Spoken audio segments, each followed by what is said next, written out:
Praise the lord. ఈరోజు సామెత నేర్చుకుందామా? సామెతల గ్రంథం 14వ అధ్యాయం 34వ వచనం. నీతి జనములు ఘనతకెక్కుటకు కారణము, పాపము ప్రజలకు అవమానం తెచ్చును. మనం ఘనత పొందుటకు కారణము మన డబ్బు కాదు, మన జ్ఞానం కాదు, మనం చేస్తున్న ఉద్యోగం కాదు, మనకున్న స్థాయి కాదు.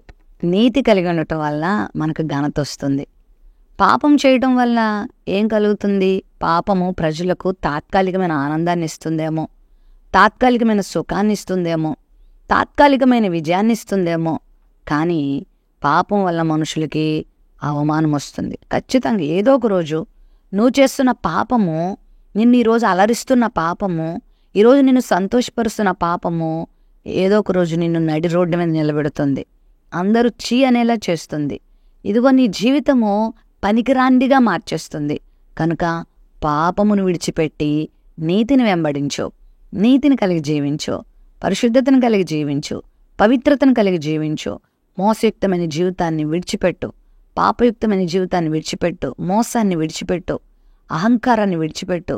దేవునికి నచ్చని ఏమైన కార్యాలన్నీ కూడా నువ్వు విడిచిపెట్టి పాపము జోలికి నువ్వు వెళ్లకుండా నీతిని కలిగి ఉంటే రాను రాను రాను రాను నిన్ను దేవుడు ఘనతతో నింపుతాడు.